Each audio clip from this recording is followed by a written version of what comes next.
Olá! Na aula de hoje, estudaremos os conversores analógico-digital. Iniciarei a aula apresentando os principais princípios acerca de conversão AD. Em seguida, apresentarei as fases da conversão analógico-digital, que são amostragem, quantificação e codificação. Em seguida, apresentarei alguns dos principais tipos de conversores AD: conversor flash, conversor dupla rampa, conversor por aproximações sucessivas e conversor sigma-delta. Por fim, apresentarei algumas questões práticas acerca de conversores ADs muito importantes na hora de escolher um conversor para um projeto real. Antes de falar sobre conversores ADs, vamos falar um pouquinho como classificar sinais. Os sinais podem ser classificados tanto com relação à sua amplitude ou quanto à sua representação no tempo. Com relação à representação no tempo, os sinais podem ser contínuos no tempo ou discretos no tempo. Os sinais contínuos no tempo, eles podem ser representados durante todo o tempo, e nos sinais discretos no tempo, eles só possuem valores representativos em alguns intervalos discretos no tempo, geralmente intervalos periódicos. Sinais analógicos e sinais digitais, ambos tipos de sinais, referem-se à amplitude dos sinais. No caso, o eixo Y aí dos gráficos que nós estamos vendo.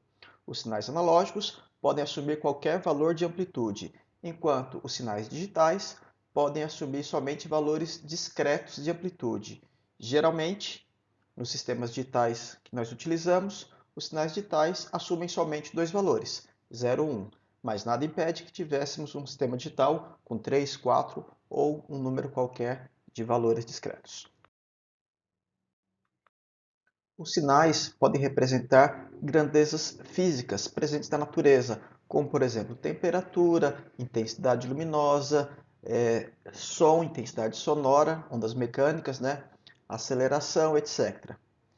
Esses sinais contínuos no tempo e com amplitude analógica, para serem processados por um sistema digital, tem que ser convertido para o mundo digital e tem que ser discretizado no tempo. E é isso que os conversores ADs fazem. Eles convertem a amplitude dos sinais que são analógicos na natureza para uma amplitude digitalizada, representada por números binários, e discretizam amostras, retiram amostras no tempo desses sinais. A primeira etapa de obtenção dos sinais da natureza é a utilização de sensores. Os sensores ou transdutores, eles obtêm a grandeza do ambiente e convertem para um sinal elétrico, geralmente em forma de tensão elétrica, tipicamente com valores entre 0 e 5 volts. Nesse slide são apresentados alguns termos muito importantes para descrever os sinais, como por exemplo o ruído, que descreve as perturbações aleatórias presentes em todas as grandezas obtidas, certo? Todo sinal medido por um sensor possui ruído. Quanto melhor o sensor, menor o nível de ruído, mas o ruído é inerente à medida. Resolução. A resolução se refere a menor valor de grandeza que o sensor é capaz de medir. Por exemplo, se eu tenho um sensor de temperatura, um termômetro digital, e aquele termômetro é um termômetro para medição de temperatura humana, geralmente a resolução desse sensor é de 0,1 graus Celsius, ou seja, é a menor quantidade que o sensor consegue identificar. Exatidão. Exatidão refere-se a quão próximo o valor medido pelo sensor está do valor real. E precisão, por outro lado, se refere ao grau de repetibilidade do sensor. Quanto melhor a precisão, mais repetitivo será a medida com relação à outra. A diferença entre exatidão e precisão é muito comum entre os engenheiros. Nesse gráfico aqui, explica bem isso. No caso 1, o sistema tem grande exatidão, porque está muito próximo do centro do alvo, que é o objetivo, porém tem uma precisão não tão alta, pois os dardos estão um pouco espalhados. No sistema 2, no gráfico 2, a precisão é ótima, porque a repetibilidade é muito alta. Porém, a exatidão não é tão boa, pois estão fora do alvo as medidas, né? No caso 3, o sistema apresenta muita precisão e exatidão, pois além de repetibilidade, as medidas todas apresentam o valor real. E no caso do gráfico 4, é apresentada uma medida com pouca precisão e exatidão, onde as medidas estão espalhadas e o valor médio delas não é o valor real da medida, da grandeza. Como sinais analógicos possuem ruído, uma das coisas muito importantes antes de fazer a conversão AD é aplicar um filtro para eliminar esses ruídos de bandas que não são de nosso interesse. Para isso, utilizam-se em geral filtros passa-baixa, que podem ser filtros ativos, utilizando amplificadores operacionais, ou filtros passivos, utilizando somente capacitores, resistores e indutores. Além de filtrar os sinais, é muito comum, antes de fazer a conversão AD, adequar o nível desse sinal amplificando-o. Após a conversão da grandeza elétrica que se tem interesse em medir em sinal elétrico, esse sinal precisa ser convertido para um sinal digital através de um conversor analógico digital. O processo de conversão analógico digital é dividido em 3 fases: amostragem, quantização e codificação. Na primeira etapa, a amostragem, o sinal é discretizado no tempo, ou seja, o sinal de entrada, que é analógico e contínuo no tempo, é convertido para um sinal discreto no tempo, que ainda permanece analógico, ou seja, tem amplitude contínua. Na segunda etapa, quantização, o sinal é discretizado em amplitude, e é nesse momento que o sinal torna-se um sinal digital, que já foi discretizado no tempo. Por fim, na última etapa, os valores dessas amostras do sinal digital são convertidos para uma representação, que da forma mais simples é convertido para um número binário, e quando utiliza-se conversores que podem ter como saída valores negativos, geralmente representam-se esses números através de números no formato de complemento de 2. No processo de amostragem, são obtidas amostras no tempo do sinal de entrada, ou seja, são obtidas amostras do sinal em intervalos de tempos regulares. E o que define esses intervalos de tempo entre uma amostra e a outra é o sinal de clock de entrada do conversor AD.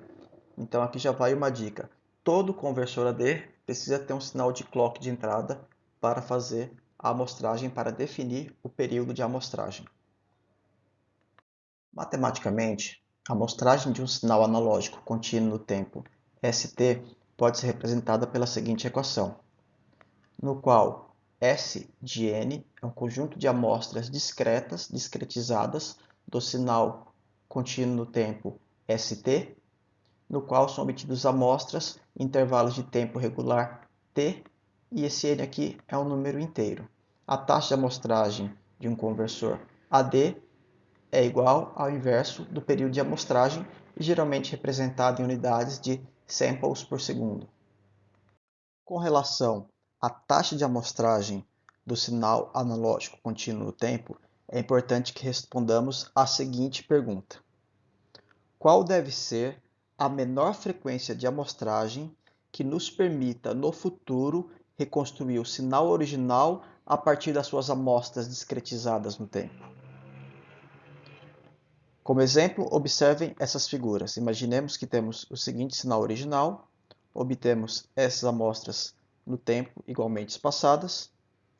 Observando essa figura aqui, poderíamos imaginar que só é possível reconstruir esse sinal a partir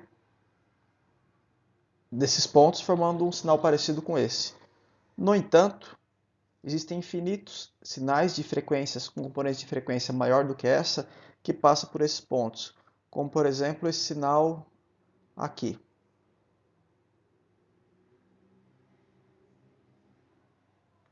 Ou qualquer outro sinal que passe pelos pontos que possa ter uma frequência maior, como por exemplo esse sinal aqui. Enfim, existem infinitos sinais que podem ser reconstruídos a partir dessas amostras. Então, Como resolver esse problema? O teorema da amostragem de Shannon-Nyquist responde essa pergunta. Então, qual seria a taxa de amostragem necessária para reconstruir um sinal original a partir de suas amostras?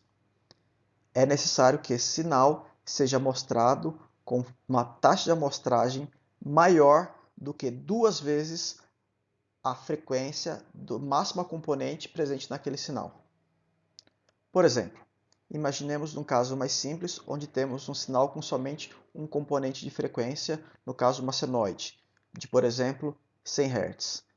Para que seja possível reconstruir essa senoide perfeitamente a partir de suas amostras, é necessário amostrá-la com pelo menos 2 vezes mais do que a frequência do sinal. Como o sinal tem frequência de 100 Hz, é necessário amostrar com uma taxa de amostragem maior do que 200 amostras por segundo.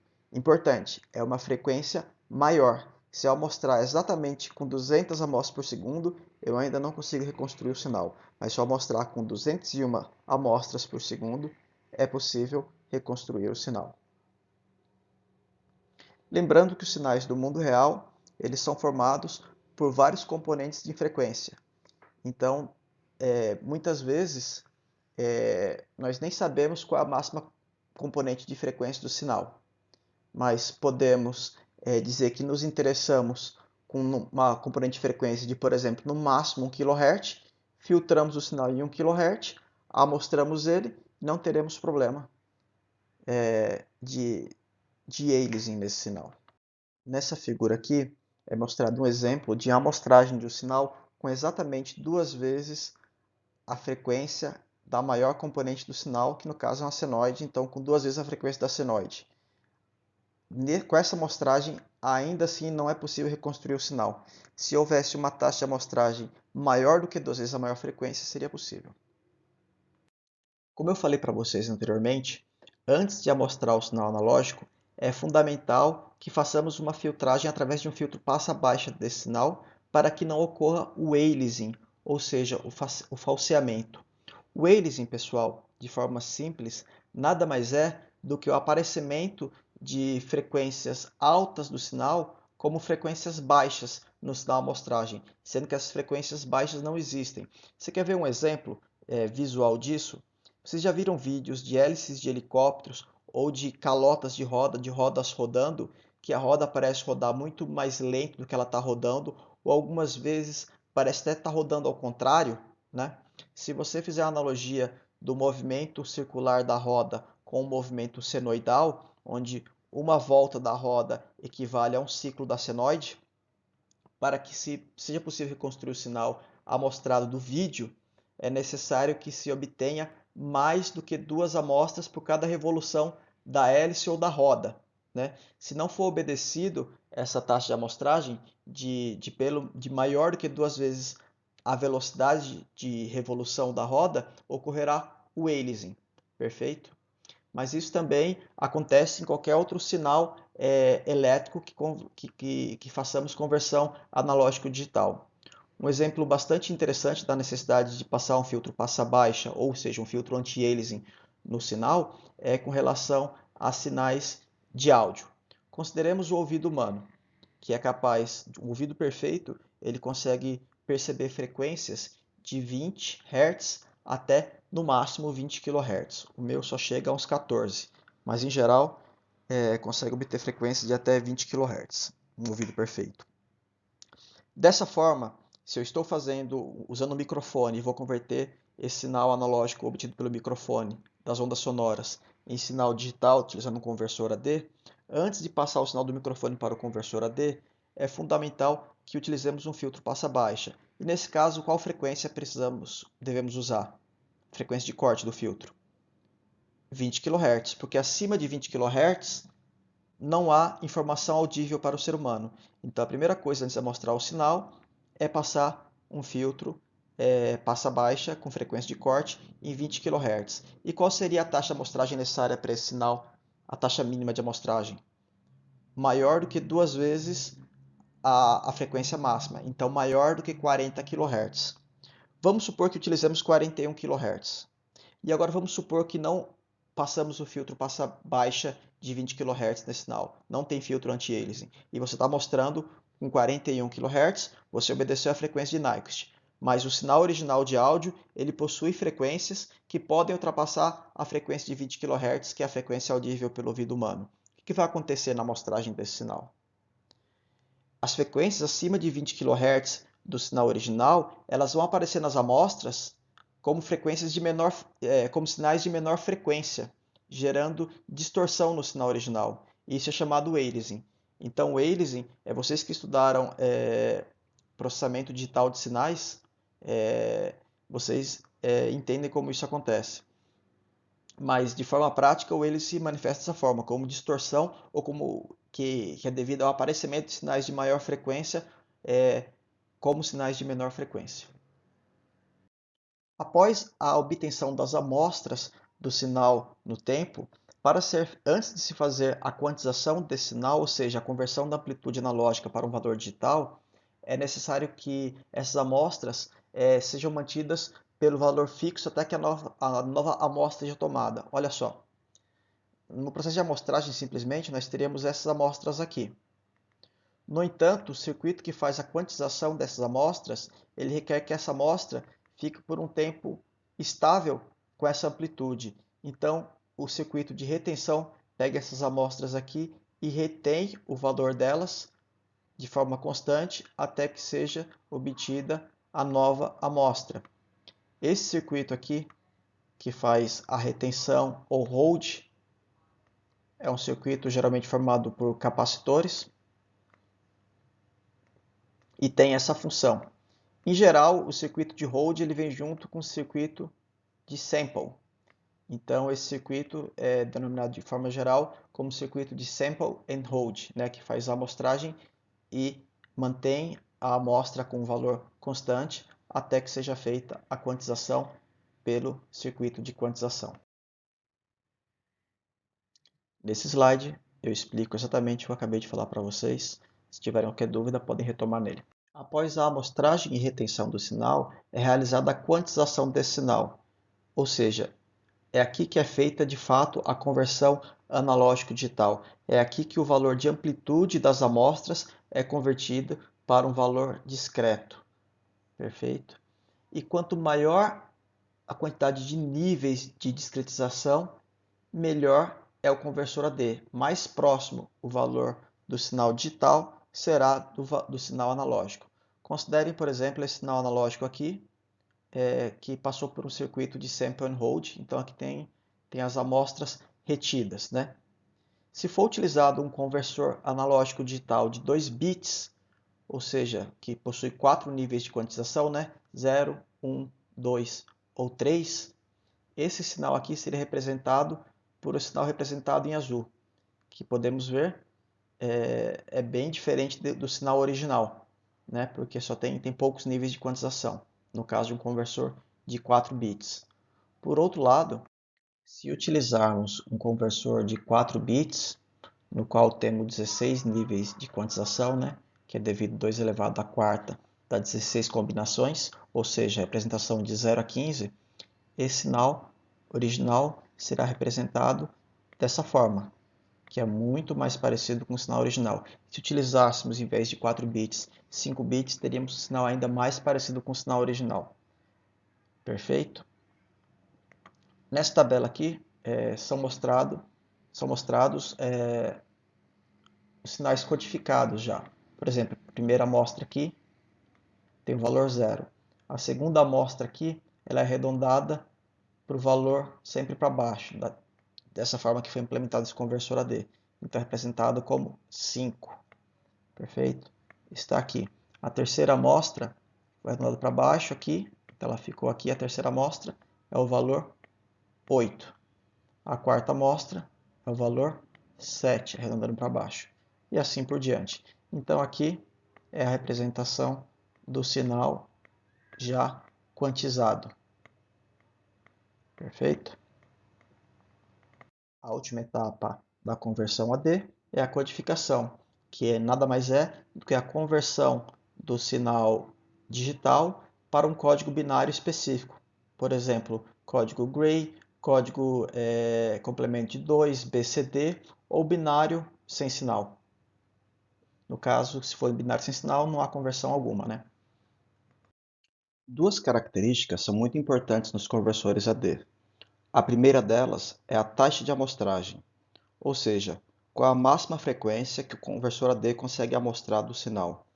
Isso vai definir a utilização. Por exemplo, se eu trabalho com sinais de áudio que chegam até 20 kHz, eu não posso utilizar um conversor AD que só consegue obter no máximo 1000 amostras por segundo, porque eu não conseguiria obter esses sinais de alta frequência. A outra característica fundamental dos conversores AD é sua resolução. E a resolução do conversor AD está diretamente relacionada com o número de bits de saída desse conversor.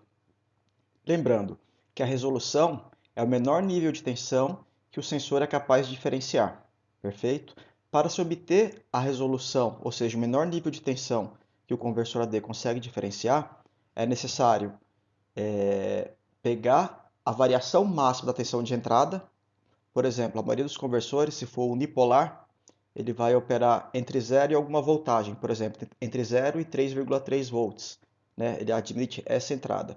Então vamos supor que um conversor AD tolere tensões de entradas entre 0 e 3,3, onde 3,3 vai ser o valor máximo do conversor AD e 0 volts vai ter a saída zero. Considere um conversor com saída unipolar somente positiva. Vamos imaginar então esse conversor com, 8 bits, por exemplo, ou seja, 256 níveis, do 0 até 255. Para se obter a resolução desse sensor, é necessário pegar a variação da entrada, ou seja, 3,3 menos 0, e dividir pelo número de bits, por 2 elevado ao número de bits menos 1, ou seja, dividir por 255. E aí nós obteremos a resolução do conversor AD. Nesse slide fica mais claro. Imagine então um conversor AD de 8 bits, como eu falei anteriormente, só que a tensão de entrada varia entre 0 e 5 volts. Então a saída do conversor vai variar de 0 até todos os bits 1, ou seja, de 0 até 255.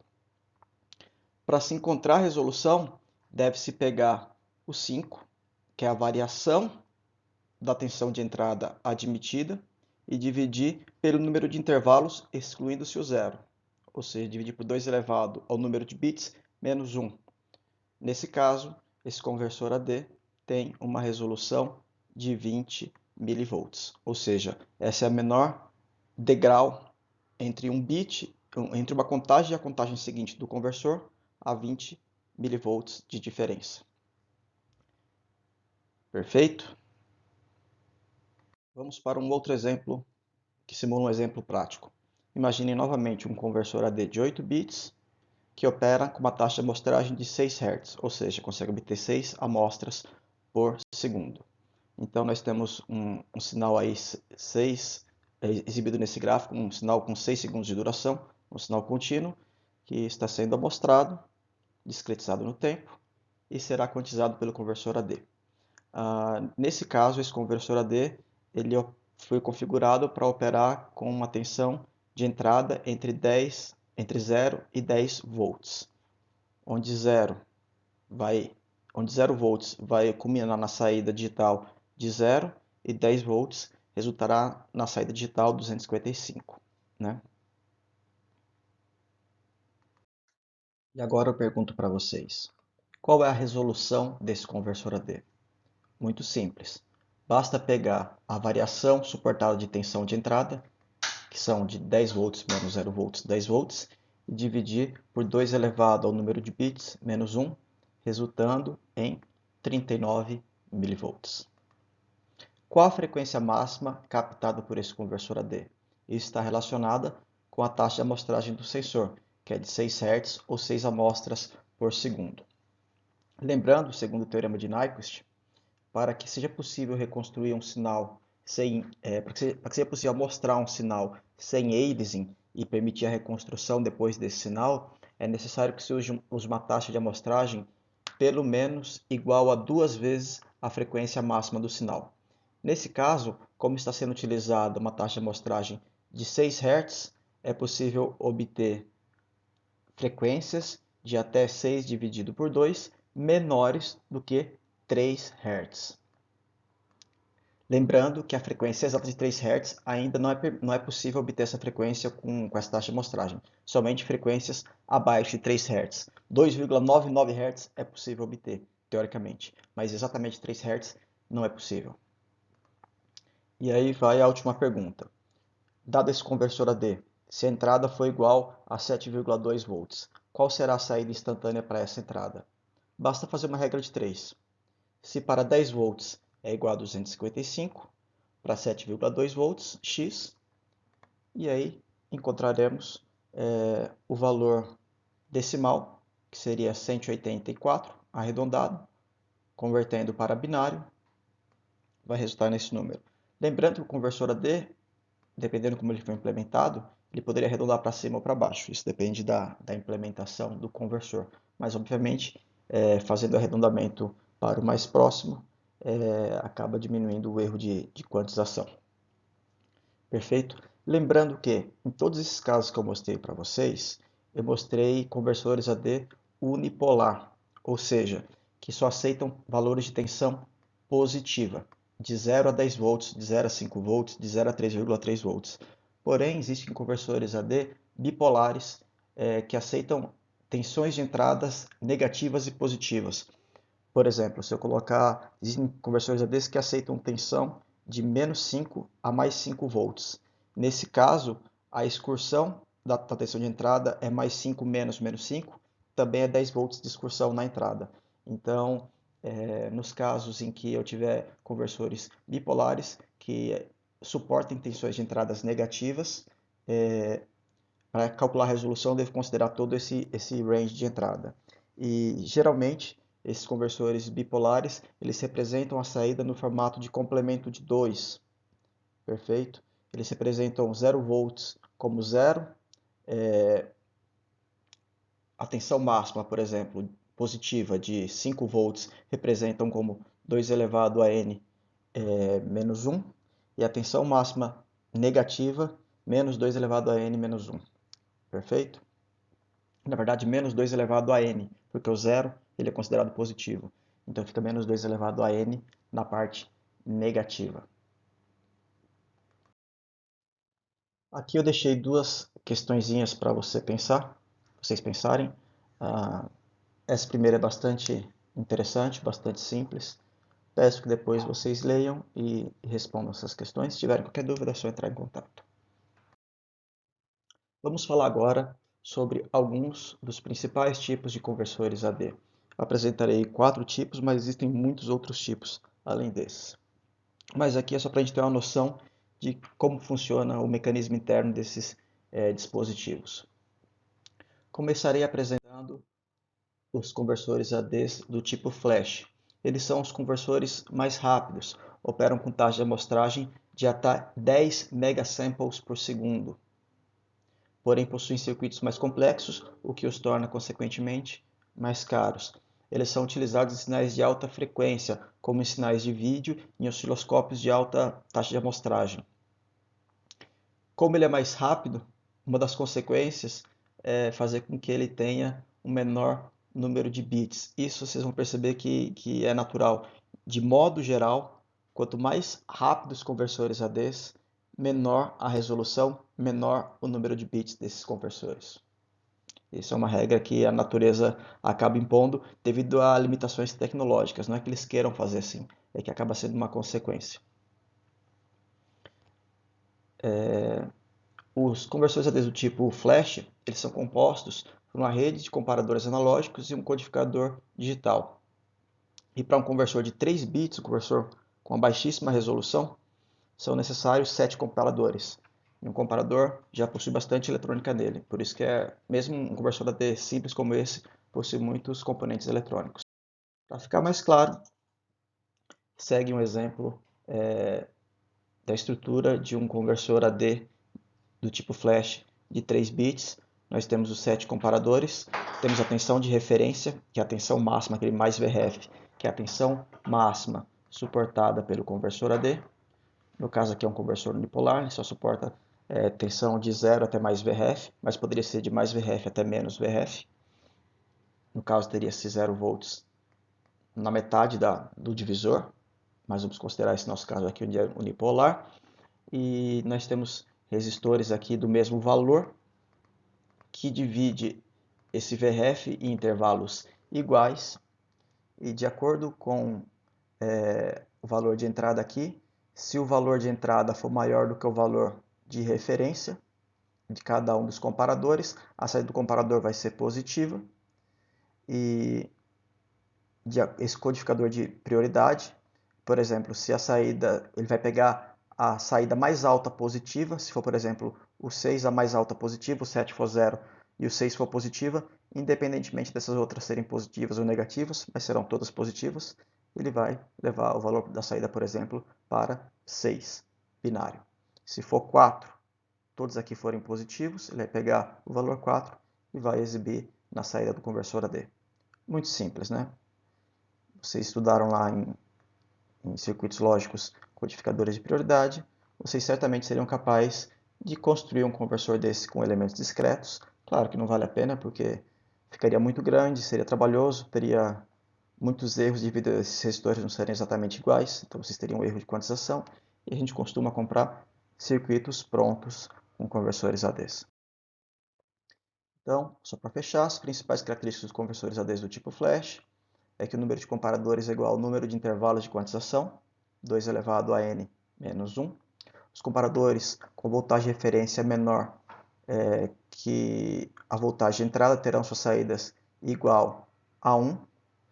Por outro lado, os que tiverem tensão de referência nos comparadores maior do que a tensão de entrada terão valor de saída igual a 0. E pelo atraso do sensor ser devido somente ao tempo do comparador operar, e o comparador pode ser construído comparadores bem rápidos, eles permitem implementar conversores muito rápidos, capazes de operar na faixa de megasamples por segundo, porque são capazes de obter milhões de amostras por segundo. Vamos falar agora sobre os ADC do tipo dupla rampa. Esses conversores são os mais lentos. Eles conseguem fazer tipicamente de 10 a 100 amostras por segundo. Ou seja, tem um período de amostragem entre 10 e 100 milissegundos. Mas possui um circuito simples e com boa resolução, tipicamente com saídas de 16 bits, podendo variar para um pouco mais ou um pouco menos. Esses conversores ADs são muito utilizados em voltímetros digitais. Essa taxa de amostragem de 10 a 100 amostras por segundo é suficiente para multímetros digitais, onde o humano vai visualizar o display. Não há necessidade de uma taxa de atualização maior do que essa. O circuito dos conversores analógico digital do tipo dupla rampa são compostos de uma chave de entrada analógica, um integrador, circuito integrador com amplificador operacional, que é o gerador da rampa, um comparador, um contador e um registro. Nesse diagrama são apresentados os principais componentes dos ADCs do tipo dupla rampa. Mais aqui à esquerda temos a chave analógica, que ela permite ou a entrada do valor analógico, que deve ser um valor positivo acima de 0 volts, e também em alguns momentos permitem a entrada da tensão de referência, que é negativa. No circuito prático, essa tensão costuma ser positiva e deve haver um circuito interno, o conversor AD, para fazer a inversão da polaridade dessa tensão. Nessa parte aqui, temos o circuito integrador. Como isso aqui é um amplificador operacional em malha fechada, vocês conhecem aqui, considerando que a saída não está saturada, a tensão nesse ponto aqui deve ser de 0 volts, muito próximo a 0 volts, devido ao que a gente chama de curto virtual entre os terminais positivos e negativos do op-amp. Né? Então, como aqui tem a tensão de 0 volts, e quando a chave está ligada para a entrada analógica, considerando-se que a entrada analógica possui um valor positivo, acima de 0 volts, vai fluir uma corrente nesse sentido, carregando esse capacitor com o tempo. O tempo de carga depende da relação entre esse resistor e essa capacitância aqui, mas esse capacitor vai se carregando e essa tensão aqui na saída do op-amp vai ficando cada vez mais negativa com o tempo, vai fazendo uma rampa negativa. Perfeito? Nessa parte do circuito aqui nós temos um comparador. Enquanto o valor no comparador no terminal negativo for menor do que o valor no terminal positivo, a saída aqui será positiva. Será 1 que irá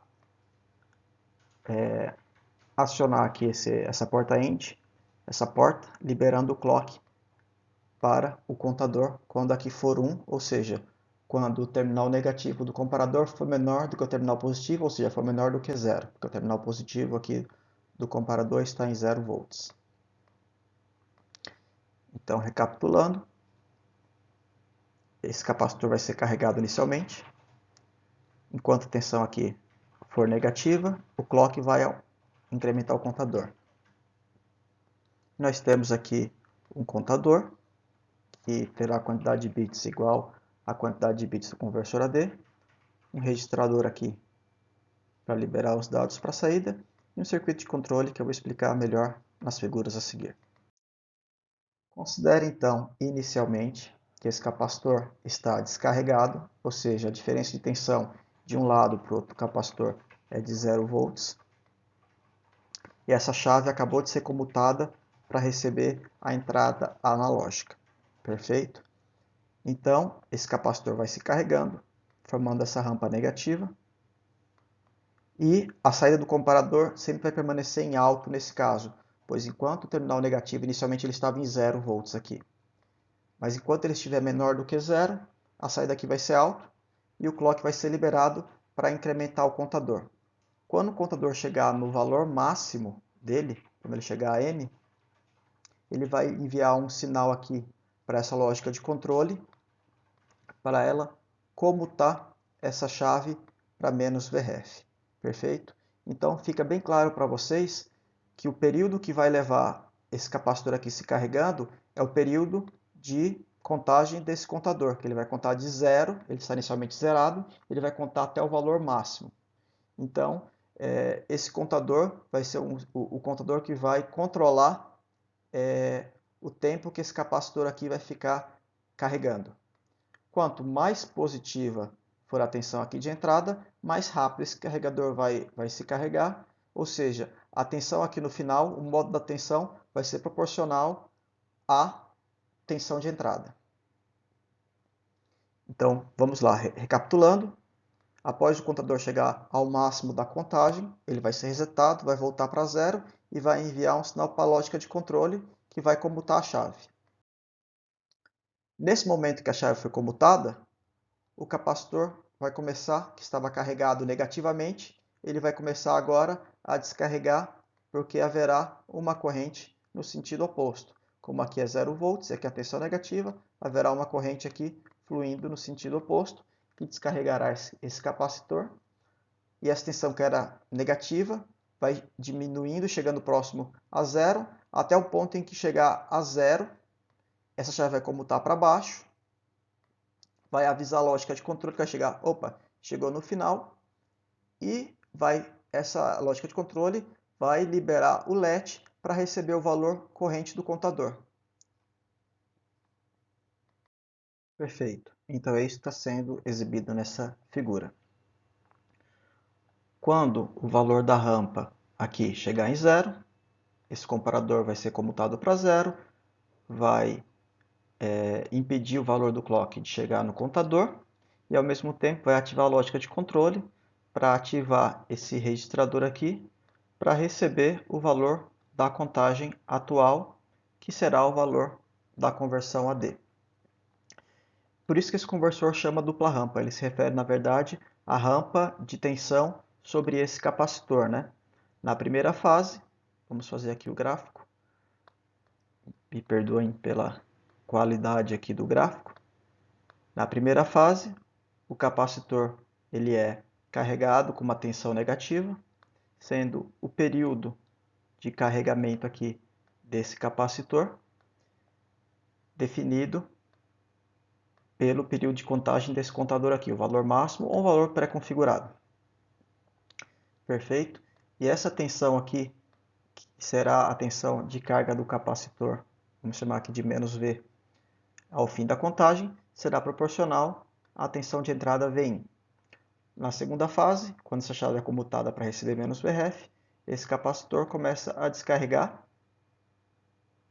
E esse contador que foi resetado aqui vai terminar com um valor de contagem qualquer, que vai ser justamente o valor de saída do conversor AD, o valor da contagem do contador nesse ponto, quando a rampa chegar novamente a zero.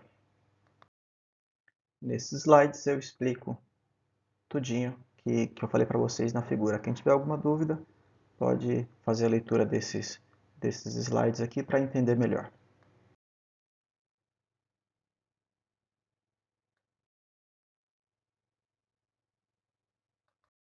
Vamos falar agora dos conversores analógico digital do tipo aproximações sucessivas, ou SARs, Successive Approximations. Esses tipos de conversores ADs são um dos mais populares nos microcontroladores, internos aos microcontroladores. Eles possuem um bom compromisso entre velocidade, resolução e custo, por isso que torna ele bastante popular. As resoluções mais comuns são de 10 e 12 bits, havendo implementações de até 18 bits, e as taxas de amostragem chegam até 4 megasamples por segundo. Então ele é um conversor intermediário entre o dupla rampa e o flash, né? Sendo mais rápido que o dupla rampa e um pouco mais lento que o flash.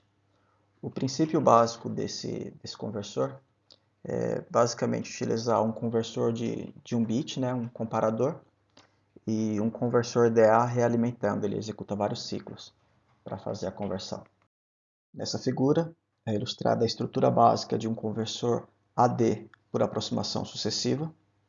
Conforme falado, o conversor é composto por um comparador e um conversor digital analógico, com a mesma quantidade de bits do conversor AD que ele compõe. Aqui é a saída do conversor digital analógico, que entra no comparador, que compara a saída desse conversor digital analógico com o sinal de entrada. No caso de um conversor que está ilustrado aí, que é um conversor analógico digital de 4 bits, são necessárias 4 iterações para se obter o final da conversão. A cada iteração, esse conversor digital analógico aqui muda o valor e compara com o valor de entrada, e após 4 iterações é possível saber qual o valor do conversor digital analógico é mais próximo ao valor do sinal de entrada. Inicialmente, essa busca é feita essa busca desse valor do DA, que vai ser mais parecido com o valor de entrada, é feita através do algoritmo de busca binária. Eu não sei se vocês conhecem, mas o princípio básico é o seguinte: eu quero comparar um valor desconhecido dentro de uma faixa. Eu coloco o valor da faixa na metade e comparo com o valor desconhecido, vejo se é maior ou menor. Se ele for menor, eu descarto a parte maior e fico a metade menor. Novamente, divido a metade menor na metade, e assim por diante. Dessa forma, consegue-se, com o menor número de iterações, identificar qual o valor daquela faixa mais próximo do valor de entrada. Isso ficará mais claro na figura a seguir. Nesse slide é simplesmente apresentado o que eu acabei de falar para vocês. Então vamos ver esse exemplo aqui. Considerem um conversor AD do tipo SAR de 4 bits, que, como eu falei, é composto por um DA de 4 bits e um comparador. Nesse funcionamento, considere que o Vout vai ser igual, Vout é a tensão que sai aqui, ó, do DA, é igual a 8 volts quando o terceiro bit estiver em nível alto, vai ser igual a 4 volts quando o bit 2 estiver em nível alto, vai ser igual a 2 volts quando o bit 1 estiver em nível alto, e vai ser igual a 1 volt quando o bit 0 estiver em nível alto. Inicialmente, deixa eu apagar aqui. Inicialmente, o DA é colocado no valor na metade, porque observem, se todos esses bits aqui forem 1, eu vou ter 8 mais 4, 12, com mais 2, 14, com mais 1, 15. A metade seria 7,5, né? Então, mais próximo da metade seria o 8. Então, inicialmente, o DA é colocado em 8 volts e vamos observar um exemplo para a entrada igual a 5,1 volts. Ela, 5,1 volts, é maior ou menor do que o valor do DA? Menor. Se for menor, escreve 0 no bit referente ao bit 3. Então foi escrito 0, conforme pode ser visto nessa outra figura aqui, e vai para a nova iteração. Na nova iteração, envia-se 4 volts para o comparador. Esse próximo bit vai ser 1. 5,1 volts é maior ou menor do que 4 volts? É maior. Então, nesse caso, a saída é alta. Vai 1 para cá. Próxima iteração.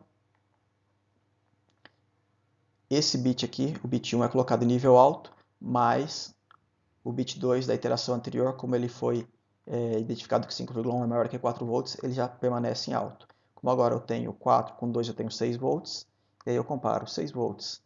É maior ou menor do que 5,1? É menor, então aqui vai ficar com valor 0 e vai à próxima iteração. No caso, terá ter-se-á 5 como saída da DAC, comparado com 5,1, 5,1 maior, e aqui vai receber um valor 1. Muito simples, né? Vamos falar agora do último tipo de conversor AD apresentado na aula, que é o conversor sigma-delta. Esse é um dos conversores mais importantes hoje em dia com relação à instrumentação de precisão. Ele também é muito utilizado em telecom. Ele é um circuito relativamente barato e alcança as melhores resoluções da atualidade, chegando a ter até 32 bits de resolução. Porém possui uma relativa baixa velocidade. Porém, a tecnologia vem evoluindo e já encontra-se conversores ADs com grandes números de bits, na ordem de 20 bits, com taxas de até 1 megasample por segundo. Então, ele acaba sendo um dos melhores ADs do momento. Ele é baseado na modulação sigma-delta, por isso que ele recebe esse nome, em que a diferença entre duas amostras sucessivas, crescente ou decrescente, é quantizada. Então ele utiliza, na verdade, ele inicialmente converte o valor analógico em uma sequência de uns ou zeros digitais. Então ele é um conversor de 1 bit. E quanto mais uns tiver nessa sequência, depois ele faz a contagem desse uns e converte para um valor digital. Isso vai ficar mais claro aqui na figura. Assim. Antes de apresentar a estrutura interna de um conversor AD do tipo sigma-delta, vamos observar o funcionamento do modulador sigma-delta, que é o principal componente. Mas vamos observar qual é a saída dele. Como eu falei para vocês, o conversor AD do tipo sigma-delta, ele tem um estado intermediário, no qual ele converte o valor analógico em uma sequência de zeros e uns. E depois, essa sequência de zeros e uns é convertida para um valor digital. Então isso mostra outra característica do conversor AD do tipo sigma-delta, que é a superamostragem. Ele faz várias amostras do sinal de entrada e converte aquele número na taxa muito alta e converte aquelas várias amostras em uma amostra de saída digitalizada. Nesse caso aqui, para cada intervalo de medição de obtenção da amostra, ele faz 40.000 ou 4.096 amostras do sinal de entrada. Perfeito? Se o sinal de entrada tiver o valor máximo positivo da tensão aceita pelo conversor AD, todas as 4.096 amostras serão iguais a 1. Se o valor de entrada for igual à tensão mínima de entrada do conversor AD, menos max, todas as 4.096 bits serão iguais a 0. E se o valor de entrada de tensão for intermediário, exatamente a metade entre a tensão máxima e mínima, ou seja, 0 volts nesse caso, para um conversor bipolar, teremos 2.048 bits uns e 2.048 bits zeros. Dessa forma, contando em cada intervalo de tempo a quantidade de bits uns, é possível identificar, converter a quantidade de números de bits uns em um valor digital que é referente ao valor de tensão analógica obtido na entrada do conversor AD. Nessa figura é apresentado o principal componente dos conversores ADs do tipo sigma delta, que é o modulador sigma delta. Esse dispositivo é responsável por converter a entrada analógica na sequência de uns e zeros, que foi mostrado, por exemplo, na figura anterior. Ele é um circuito realimentado, composto por um conversor DA de somente 1 bit, certo? E aqui nós temos um somador, que soma o valor de entrada com o inverso do valor do DA. E aqui nós temos o resultado da subtração, no caso, né? Que a gente chama de delta, por isso que é chamado de conversor sigma delta. Esse resultado aqui da subtração do sinal analógico com o sinal do conversor DA de 1 bit pode ser um valor positivo ou negativo, que é integrado, que depois é comparado com zero. E depois esse valor é passado para um latch, que é síncrono com o sinal de clock, que vai levar o sinal de saída. No caso da tensão analógica aqui de 0 volts, como a gente viu na figura anterior, a gente vai ter a cada pulso de clock um sinal 0, um bit 0 e um bit 1. Né? Então, quando em um momento do integrador a saída vai ser positiva, ele vai aumentar, no outro momento ele vai diminuir, vai ficar sempre o integrador fazendo isso. E se a gente for olhar aqui no comparador, comparando com 0 volts, a gente vai ter pulsos de 0 e 1, que vai ser sincronizado por esse latch aqui, por esse flip-flop D. E essa realimentação aqui vai fazer com que ele fique sempre tentando manter o sinal do integrador em torno do zero. Fica mais claro a compreensão do modulador sigma delta observando-se os sinais intermediários do modulador que são apresentados nessa figura. Aqui no gráfico, nessa parte superior, nós temos a entrada analógica, representada por esse sinal verde, que varia do valor máximo até o valor mínimo do conversor AD. No gráfico azul aqui, nós temos o resultado da subtração do valor analógico de entrada do sinal verde com o valor do DA de realimentação, que é esse valor roxo aqui embaixo. Observem inicialmente que o valor do DA analógico está em menos VREF, então se eu pegar o valor digital aqui, verde, e subtrair o menos VREF, menos com menos vai dar mais, e vai resultar nesse valor aqui positivo. Perfeito? E isso é válido para toda a figura. Quando o VREF aqui, ó, o valor do DA está em mais VREF, lembrando que é um DA de 1 bit, está em mais VREF. Se eu subtrair, se for feita a subtração do sinal de entrada aqui analógico com esse sinal aqui, como esse sinal aqui é positivo, vai ter que subtrair do sinal positivo, do sinal de entrada, e vai resultar em um sinal negativo. Lembrando que essa diferença do sinal analógico com o valor do DA, ela pode excursionar de até mais ou menos 2 vezes VREF. Nessa linha aqui azul claro, é apresentada a saída do integrador dessa diferença. Quando a diferença é positiva, o integrador incrementa. Quando a diferença é negativa, o integrador diminui. Né? Quanto mais negativa, mais rápido diminui. Quanto mais positiva, mais rápido é incrementado, como pode ser visto aqui. Foi bastante positivo o valor da diferença, ele incrementa rápido. Nesse caso aqui dá para ver um valor da diferença bastante negativo. O integrador ele baixa tensão bem rapidamente. Nesse gráfico laranja é mostrada a saída do comparador, que compara o sinal integrado com o zero. E já conseguimos ver basicamente a saída do modulador sigma delta. Né? Quando a tensão, o valor de tensão de entrada é alto, a gente tem mais uns. E quando o valor de entrada é baixo, nós temos mais zeros na saída. Na figura vermelha, nós temos basicamente o sinal do comparador que passa pelo latch, que ele está sincronizado com a borda de subida do clock. Está meio ruim ver porque a figura está pequenininha, mas ele pega o sinal do comparador e sincroniza com a borda de subida do clock. E nós temos a sequência de 1 e 0 aí que sai do latch, que é síncrono com o clock, que é justamente a sequência de 1s e zeros, que tem uma quantidade de 1s proporcional a tensão de entrada. Quanto mais próximo de mais VRF a tensão de entrada, mais uns temos na sequência de bits de saída do conversor AD que estamos sendo exibida aqui nessa imagem.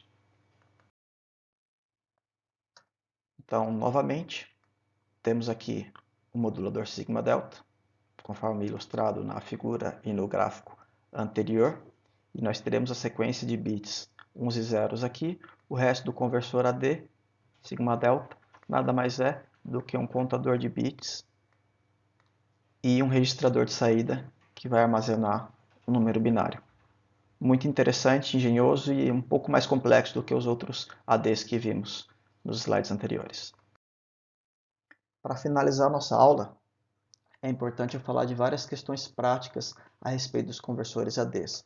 Falei muito dos princípios de funcionamento, dos princípios teóricos, mas não falei tanto de como utilizar esses conversores ADs na prática, e tem coisas muito importantes que eu quero falar aqui. Peço que vocês prestem muita atenção nessas informações, porque são informações que dificilmente vocês encontram em livros, mas vocês certamente, se forem usar um conversor AD na prática, farão essas perguntas que eu tentarei responder nesses slides. Primeira coisa que eu já acabei falando, que os conversores ADs eles podem ter entradas de dois tipos, unipolares ou bipolares. Os unipolares aceitam como entradas somente positivas, com tensões de 0 ao mais VRF, V de referência. E os conversores ADs bipolares, eles aceitam tensões positivas e negativas de entrada, variando geralmente de até mais ou menos VRF. Se desse VRF, que a gente tanto falou, essa tensão de referência, é uma tensão DC, uma voltagem DC fixa, que deve ser fornecida por uma referência de tensão. Pode ser fornecida externamente, pode ter algum pino no conversor AD para você colocar a tensão de referência naquele pino, né? Ou pode ter um gerador de tensão de referência interno ao conversor AD. Por exemplo, posso ter um conversor AD que é alimentado com 5 volts e internamente há um circuito que gera uma tensão de referência de, por exemplo, 2 volts. E em muitos conversores AD, essa tensão de referência pode ser modificada mudando um ganho de amplificador interno ao conversor AD. Mas todo conversor AD precisa ter como entrada, além do clock, essa tensão de referência, que indica o valor máximo que o conversor AD pode receber. As entradas dos conversores ADs também podem ser diferenciais ou single-ended. No caso mais simples, ela é single-ended, possui somente um pino de entrada. Nesse caso, em todos os casos aqui, estamos falando de conversores ADs unipolares, ou seja, que aceitam somente tensões positivas de entrada. No caso dos conversores ADs unipolares single-ended, conforme ilustrado aqui, o sinal de entrada pode variar de 0 até VRF, pois é unipolar, mas tem somente um pino de entrada. E a referência de tensão desse sinal de entrada é com relação ao GND do circuito, que também está ligado ao conversor AD. Então esse sinal aqui pode variar de 0 volts a mais VRF, mas como na eletrônica a gente sempre trabalha com diferença de potencial, né? Como eu tenho só um pino, a diferença de potencial do sinal de entrada é tomada com relação ao 0 volts, que é o GND, que é o comum do circuito, que a gente chama de comum. No caso do conversor AD diferencial, que está ilustrado aqui, ele tem 2 pinos de entrada, e o valor analógico considerado é o valor do pino analógico positivo subtraído do valor analógico do pino negativo. Então é o pino positivo menos o pino negativo. Nesse caso, então, o sinal analógico de entrada ele é diferencial, que a gente chama. Então, se eu colocasse no valor negativo de entrada aqui o 0 volts, o GND comum do circuito, eu teria o mesmo caso do conversor AD single-ended que eu tinha aqui, né? Mas ao invés de colocar, eu posso colocar 0 aqui, o conversor vai funcionar realmente igualzinho àquele outro, porém aqui pode receber uma tensão que pode variar e ele sempre fará a subtração do valor no pino positivo com o pino negativo. Isso é muito útil em instrumentação eletrônica, pois representar um sinal analógico como um sinal diferencial com dois fios torna o sinal muito mais imune ao ruído, porque se algum sinal acoplar nesses dois fios, geralmente acoplam de forma parecida. O fio pode se comportar como uma antena e sofrer interferência eletromagnética, fazendo mudar a tensão em pontos do fio, né, no valor de entrada do conversor AD. Mas como esses fios são diferenciais, geralmente eles andam bem juntinhos, se de modo geral um terminal positivo vai sofrer a mesma interferência do terminal negativo, de forma que não haverá diferença entre os dois terminais, pois eles vão sofrer o mesmo a mesma variação de tensão, tanto no terminal positivo quanto no terminal negativo, sendo a subtração dessa variação igual a zero. Essa é uma das principais utilidades de conversores ADs diferenciais, então são geralmente utilizados em instrumentação eletrônica. Um outro tipo de conversor AD que é intermediário entre os dois é o pseudo-diferencial. Ele possui dois terminais de entrada, executa realmente também o valor analógico considerado é a subtração dos dois sinais, mas o sinal negativo ele não pode variar com o tempo, igual o do conversor full differential.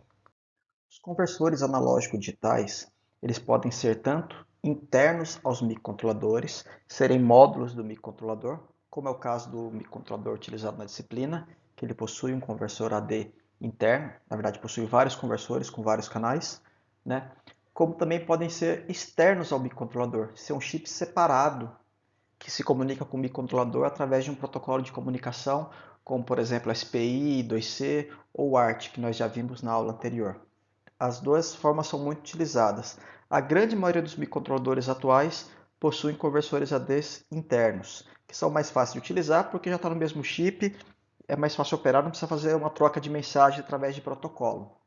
Porém, conversores ADs de alto desempenho, por exemplo, o conversor de 32 bits sigma delta ou de 24 bits sigma delta, é raro encontrar microcontroladores que possuam conversores ADs desse tipo internos a eles. Nesse caso, tem que se utilizar um conversor AD externo e se comunicar com um protocolo, como o SPI, 2C ou o ART.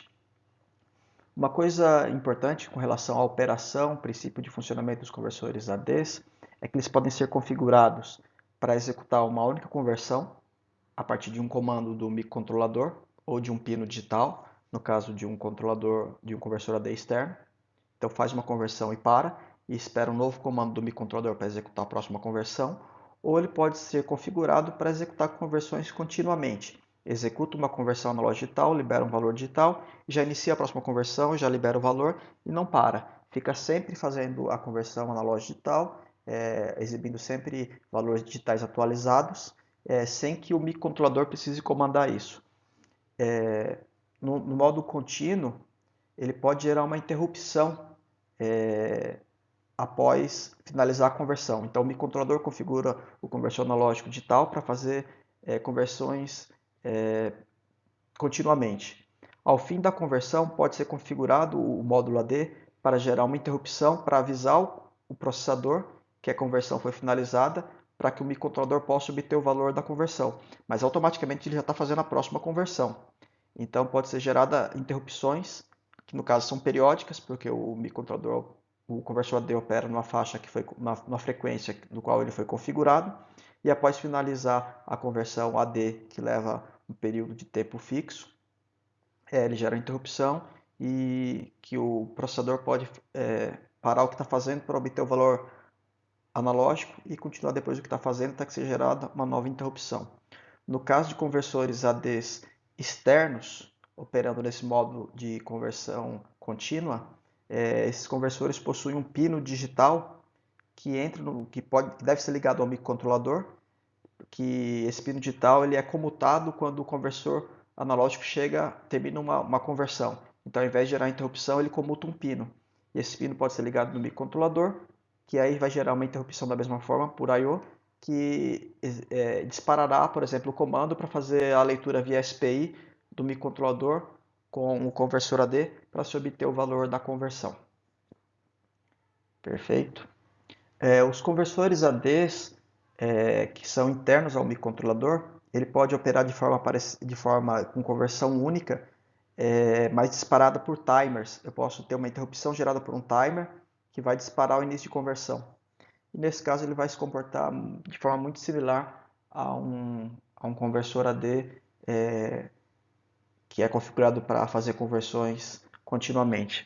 Por sinal, esse vai ser o modo que a gente vai utilizar na implementação da disciplina. A gente vai utilizar um conversor AD fazendo uma conversão única, mas que vai ser disparada por um timer, que é aquele timer, aquele LPTRM0 que nós utilizamos em outros exercícios.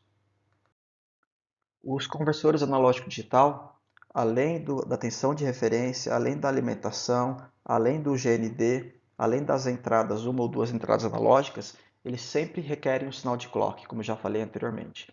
E esse sinal de clock vai determinar a velocidade da conversão. Geralmente o conversor precisa de vários ciclos de clock para concluir uma conversão. A não ser o tipo de o conversor flash, que ele executa uma conversão a cada pulso de clock do sinal de entrada. Mas sempre, todos os conversores ADs exigem um sinal de clock que seja colocado a eles. Quando é um conversor interno ao microcontrolador, esse sinal de clock pode ser gerado pelo módulo de controle de clock do microcontrolador e não precisa ser um pino externo, um clock externo no microcontrolador, pode ser um clock gerado internamente. Geralmente permite a configuração da velocidade de conversão, modificando-se a frequência desse sinal de clock. Claro, todo conversor AD vai ter uma frequência de clock máxima que ele pode operar. Se você ultrapassar aquele valor de clock, ele não vai funcionar corretamente. Mas uma regra muito importante que eu até já falei anteriormente: quanto mais rápido um conversor AD, geralmente menor é a sua resolução, certo? E para um mesmo conversor AD, como eu falei, você pode configurar a velocidade de conversão. Só que quando você vai chegando à velocidade de conversão máxima dele, ele vai exibindo menos bits com pressão, ele vai dando mais erros, especialmente nos bits menos significativos, né? Então, nessa tabela abaixo, eu estou mostrando o exemplo extraído do conversor AD ADS1672 da Texas Instruments. É um conversor Sigma Delta de 24 bits e que pode operar até 625 kilosamples por segundo, como mostrado na tabela. Mas quando ele opera na velocidade máxima, dos 24 bits, somente 16 estão sem ruído. Então, 16 bits e meio, né? Então, os outros 7 bits e meio não tem significado. Só é poder obter os 24 bits, mas somente os 16 bits e meio mais significativos possuem informação útil. Os outros possuem somente ruído. E observem quando vai diminuindo a velocidade do conversor, ele vai ficando com mais bits significativos. No caso, bits sem ruído, free noise. Essa informação é muito importante. Um conversor AD de 24 bits não necessariamente tem na saída 24 bits sem ruído. Pode ser que ele tenha somente 20 bits sem ruído e 4 bits sejam muito ruidosos que não têm informação útil. Então, a qualidade de um conversor AD não é determinada somente pelo número de bits dele, mas especialmente pela quantidade de bits free noise. É isso que importa. Pois é isso, pessoal. Agradeço mais uma vez a atenção e desejo bons estudos para vocês.